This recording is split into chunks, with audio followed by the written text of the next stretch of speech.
Welcome back to the Manosphere Paradigm, the channel where we learn to level up health, wealth, relationships, and hobbies. Guys, hit that like button and definitely hit that subscribe button. I'm always almost got 40 subscribers. I appreciate each and every one of you guys. The goal is 50. Let's get to 50, and the next goal is to get to 100. You know where I need to get to? I need to get to 1,000 subscribers. So come on, guys. I've seen the last video, 85% of you guys watched the video, and the other 15% subscribers. So hit that like button and hit that subscribe button, most importantly. Today I want to get back into the lies that Dr. Jen Mann is spreading about the manosphere. I'm going to go into the third lie. Her third lie, not her third point of advice to her client, that someone that wrote into her, where she's giving this person advice on how her boyfriend or the person she's dealing with or dating could possibly be a misogynist. And I've coined it as being lies, because what I'm seeing is shaming and basically projecting. I think this number two I covered, 1 and 2 I covered, and now is number 3. She mentions, let's get into it. He has bad relationships with significant women in his life. This is what Dr. Jan Mann is telling this woman, that the guy most likely has bad relationship with his significant woman in his life. So she says he has a bad relationship with his mother, his sister, his grandmother, or other significant woman in his life. Really? This alone does not make a man a misogynist, you don't say. But the unresolved feelings that comes with these painful relationships can result in anger towards women that gets played out in his romantic relationships, and general feelings towards the entire gender. So if you are a guy that speaks up against certain things that you're not happy with and what you're seeing in this world when it relates to feminism, and you are speaking up about the inconsistencies, how they seem to be going for equality. However, most of the time it's all about keeping you to keep your mouth, and for you to subscribe to what they want. You need to be quiet and you don't have a say as a man, and you basically need to the way they normally say, if you are not with us, we will cancel you. So that is something. If you're a guy that does stand up for what you believe and you do not bow the knee, then you basically going to be coined by Dr. Jen Mann as though you have a bad relationship. Now, men, yes, can have bad relationships with their mom, maybe the way they were brought up, the relationship that they experienced while growing up with their mom. Some moms go to the extremes of being using and having their son as a son husband, as we would call it, where she treats him like her man, and the boy from a young age has to stand in and basically be that person that is the man towards his mom. And that happens a lot with single mothers, where they put that role upon their boy. So that can definitely result in a strained relationship between the mom and the son, and can also distort actually what the true relationship and nature of it should be. Sometimes a mom, there's a certain way that she deals with the son, which maybe affects him in a negative manner, where she does not affectionate with him, she does not give him that level of affirmation, or she goes overboard. So it's all just not all the bad. She mentioned here significant woman in his life. So I'm not going to mention the father, because Dr. Jan Mann has mentioned the mother, his sister, his grandmother, or other significant woman in his life. So for me, I think it's just projection, because if you are a guy that are calling out certain things, and you and woman, or in this case Dr. Jen Mann feels that it is not warranted, or she doesn't believe or value your opinion, then she's going to throw this and slap this on you and call you a misogynist. Because why? Because you probably who hurt you. That's the main question. So if you have a strained relationship, it might be because of your upbringing, And I actually want to go into a video called, let me get into this one. Um, it's a video that talks about 6 types of unhealthy mother and son relationships. And it's from the channel called Psych to Go. They got over 9.3 million subscribers. And they're a very big channel. And this is a video of theirs that is from 2018, September 2018. And I thought it was a very good video that illustrated the you can go to the site, check them out. It was a very good short video that explains 6 type of unhealthy mother-son relationships. And if Dr. Jen Mann wants to really talk about the strained relationships and bad relationships, she needs to define and show us how we got here. Because what classifies as a bad relationship? Is it the fact that there's no closeness between the mom and the son? Is it because there's no level of affection, like I said, from the mom that's lacking? There's no communication at times, and it's very cold.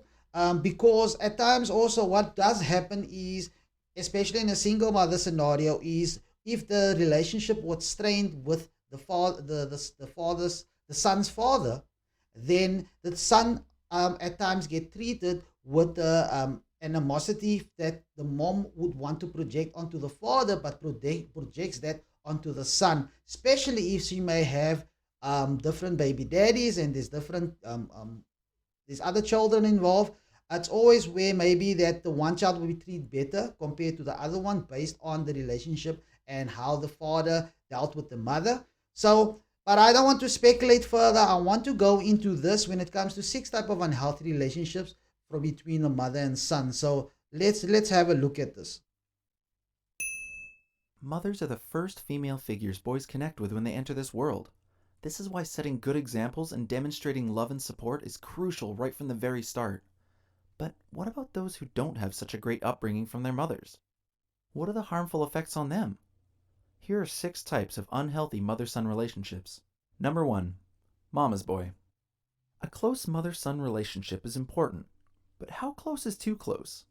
When a mother oversteps her son's boundaries, makes all the decisions for him, and forces him to be by her side at all times, it leaves him very little room to grow independent as he gets older. Definitely. In fact, his mother may work harder to make him feel guilty if he doesn't stay in touch with her constantly. The son is often empathetic, kind-hearted, and giving, but his mother often takes advantage of him because of that. As he gets older, he may quietly or openly resent her and start to retaliate in order to establish freedom for himself. Yeah, that happens when that the level of smothering is there and the child feels that he constantly has to please his mother in not making in upsetting her, although she's overbearing. Number 2. Mother and lover. If a mother lost her husband or partner unexpectedly, whether from death, divorce, or emotional distance, she might try to replace him with her son by having him play the spouse role. The son will likely feel uncomfortable fulfilling his mother's needs and may resent the father for leaving them or not being more active in their everyday lives. No one should have to bear the burden of carrying on extra responsibilities, especially starting at such a young age. This can harm him both emotionally and psychologically, putting his individuality at risk. Number 3. Definitely, that's exactly what I said earlier on. The boy or the son starts playing the mom's lover role or being a boyfriend in having to make sure that he does things for a lot of times the things that a man would do in the mom's life if she had a lover or a man in her life, and she passes that role onto the son in fulfilling those type of needs, and it becomes overbearing where the child cannot even live his own life because he constantly has to live to make his mom happy.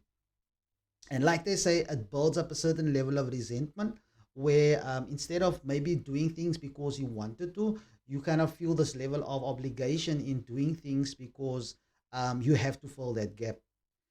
So he goes, the third one being the absent mother. The absent mother. It can create some serious damage when a mother is absent in her son's life, especially when her son is young. According to Hope Edelman, author of Motherless Daughters, those who grew up without a mother can have trouble forming relationships with others. Sons who grew up without mothers often either blame themselves, believing they did something wrong that caused their mother to leave, or they end up resenting them. It's easier to hold on to anger than nothing at all. So if Dr. Jenman is saying bad relationships, there's legitimate reason for sometimes for that relationships to have been bad because there is certain level of upbringing. We all have a story. We all have the where we for instance may have had a single parent in the home, whether it's a mom or maybe where it's just a dad, or if we were blessed having both parents in our lives. They weren't perfect, but at the end of the day you had the benefit of having both influences in your life as a child. Number 4. The boss and subordinate. This type of relationship very much takes on the my way or the highway attitude. The mother is often highly controlling and dominant, forcing her son to follow her every lead. He has little to no say in expressing his sense of self. He will also have difficulty making decisions as he gets older. This can either influence him to depend on others too much, or he'll mirror his mother's actions and take control in situations where he feels valued and heard. Number 5. The hide and seek Definitely. mom. This type of mom is often emotionally distant. Her son has a hard time reaching her when he needs her the most. She can be highly unpredictable with her mood swings, which makes it hard for her son to get close to her. Unsure of how she'll react, he learns to also keep a safe distance from her. This type of mother might struggle with giving her son little to no attention, Yeah. love, and support. Consequently, this can make it hard for him to form real connections with others. He Dr. Jen, man, do you hear that? It will definitely affect the boy when it comes to that level of coldness that he may experience if he grows up with a mother that doesn't give him that affection, that level of affection that he requires or needs, and also not kind of like having that open level of communication with him and affirming him. And like you said, it will definitely affect his ability as they grow. Now, we don't have to continue staying in that state. And we can definitely get therapy as an adult to get through certain things that you have grown up with that has may affected your relationships negatively and where you yielded negative results. So you as an adult, you have a responsibility to sort out those things and go for help. If you obviously struggling because we cannot fix ourselves, we know sometimes what is our faults, but those things are we are all basically working through our issues, and if we definitely putting in the time and effort and going to the right down the right avenues in getting proper professional help, then that definitely will help you in being more successful and being able to have better relationships because you're building it, you having those relationships from a better and a solid foundation. So there's the legitimate reason for bad relationships. I doubt your definition, Dr. Janman, was something that was anything to noteworthy because you just went straight to shaming and putting bad in relationships, jamming them together and putting them within the context of misogyny. So, you know what? Are you losing a lot of credibility with me? Because, I mean, this is a psychology channel, and these guys are talking just about the 6 reasons why there's 6 types of unhealthy mother son relationships. So, let's go into may the learn to last build up few of it. walls and struggle with social anxiety. Number 6. The mom and her trophy boy. This type of mother-son relationship revolves around perfection and expectations. In this circumstance, the mother likes to be the star and often puts her son on display like a trophy where she can show him off in front of others. He's treated more like a possession rather than a son to her. Obsessed with image and performance, she has high expectations for her son, pushing him to be better every day. Although he may be your all-star student in school, on the inside, he may be secretly suffering from pressure. As he grows up, he may be quick to please, constantly working, and incredibly self-critical. We want you to remember that your toxic upbringing does not define nor limit who you can become. There we go. That sums it up perfectly at the fact that your toxic upbringing, you can definitely overcome it by getting professional help. However, if you want to pull it back to what Dr. Jen Mann is saying, and basically saying that, you know what, men, you are if you have issues, then you are, and you deal with women a certain way, then you are labeled a misogynist. That's definitely incorrect because we all have issues. And in my opinion, I think she's completely projecting in saying that an anger, where she mentions here, an anger towards women that gets played out in romantic relationships and general feelings towards the entire gender. So there's legitimate reasons that men have issues because of their upbringing. I haven't mentioned the side of the man because definitely two parent household is the best for children. and we understand the big importance of men in children's life. However, bringing it back to this point, Dr. Jen Man has gone to mentioning bad relationship with significant women in his life, which is his mother, his sister, his grandmother, and other significant women in his life. So, if I take it based on that, I'm seeing, you know what, I don't agree with her because we all have issues, and I think we can agree, all of us can agree on that. And then, secondly, if you have issues with women and you have legitimate grievances in the fact that you don't like certain behavior, you don't like certain mentalities, you don't like certain energy that comes at you, and if you are put off by that and you voice that, there's nothing wrong. And it doesn't make you a misogynist because you're standing up for yourself. We've been coddled in this world where we all have to believe and think like women. We have to watch our tongue. We constantly have to be sensitive towards others. That is the way women communicate, in making sure we all constantly worry about people's feelings. And most of the time we omit the truth because we don't want to hurt people with telling them the truth. So we as men, I've said it a lot, many a times, and in the manosphere you constantly hear this, and you'll be reminded of it, that we as men and women are not the same, and we do communicate differently. And if we as men come over harshly, that is the way we communicate. It doesn't mean we are a misogynist. So I hope you enjoyed this video where I'm talking about line number 3 of Dr. Jen Man, and I'll see you in the next one. Cheers.